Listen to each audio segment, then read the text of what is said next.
તો હાલો દોસ્તો, આજે તમને જણાવીશ કે અજરક શું છે અને તેને તૈયાર કરવાની પ્રોસેસ શું છે. આ કામ વધારે પૂરતું કચ્છના ગામડા એવા ધમડકા અને અજરકપુરમાં વધારે પૂરતું કરવામાં આવે છે.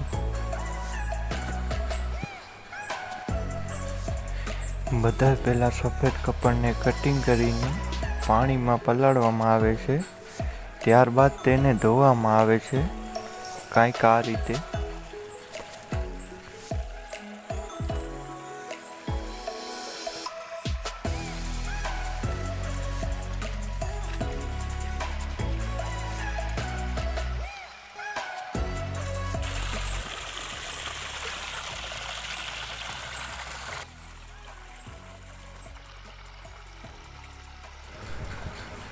આ કામ માટે પાણીની વધારે પૂરતી જરૂર પડે છે.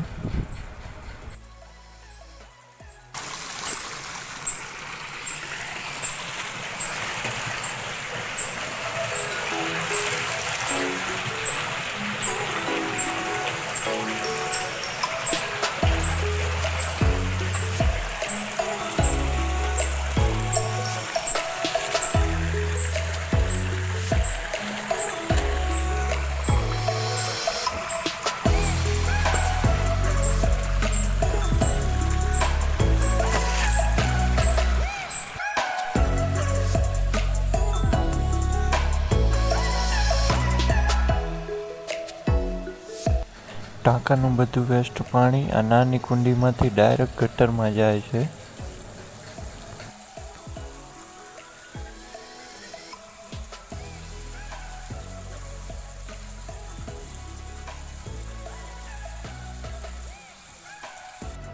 ત્યારબાદ કંઈક આ રીતે કસવામાં આવે છે.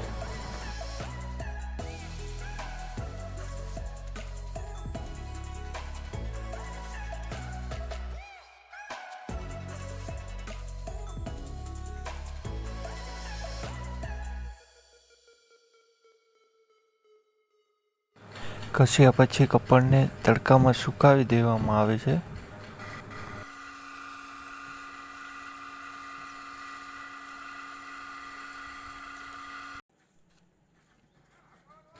છાપવા માટે કલર કંઈક આ રીતે બનાવવામાં આવે છે.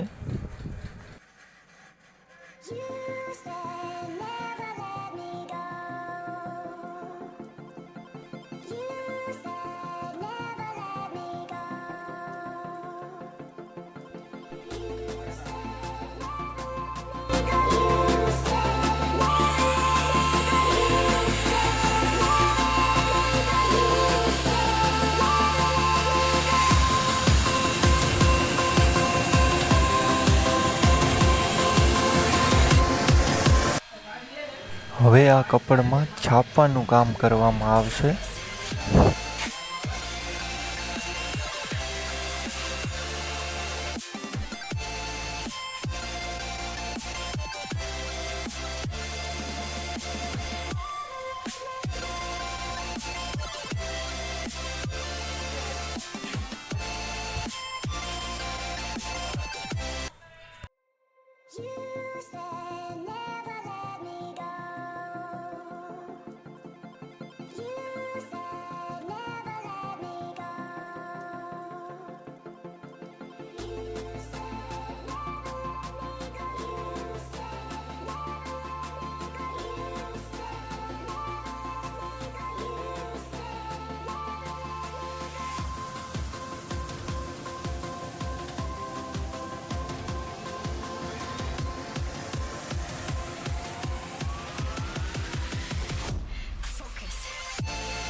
હવે છપાઈ ગયા પછી આ કાપડને પ્રોપર ટાપર વડે આખો કલર કરવામાં આવશે, એટલે કે હવે કાપડને પોંછવામાં આવશે.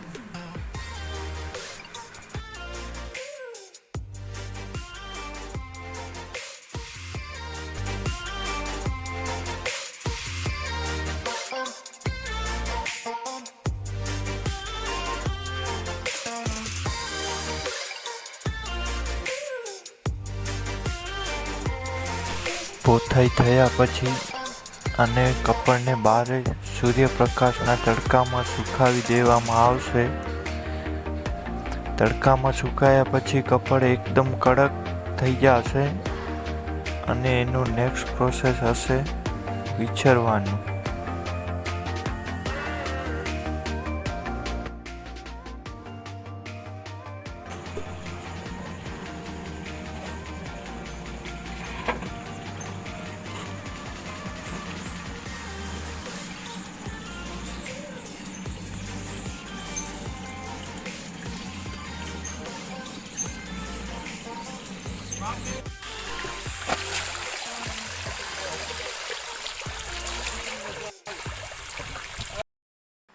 હવે પછી કડક કાપડને સોફ્ટ કરવા માટે સરખી રીતે ધોવામાં આવશે, એટલે કે હવે વિછરવામાં આવશે. વિછર્યા પછી કાપડ કંઈક આવું દેખાશે, સોફ્ટ ને નરમ થઈ જશે.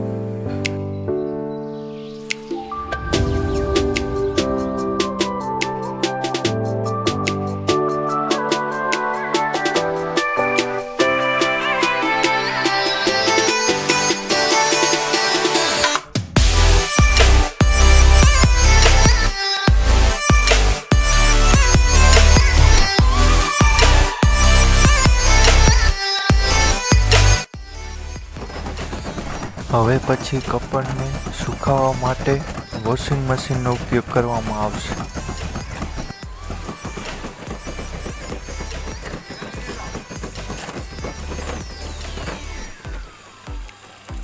કાપડ સૂક્યા પછી હવે લાસ્ટ અને ફાઇનલ પ્રોસેસ માટે કાપડને ગરમ ભઠ્ઠી વડે રંગ કરવામાં આવશે, જે ફાઇનલ અને લાસ્ટ પ્રોસેસ રહેશે.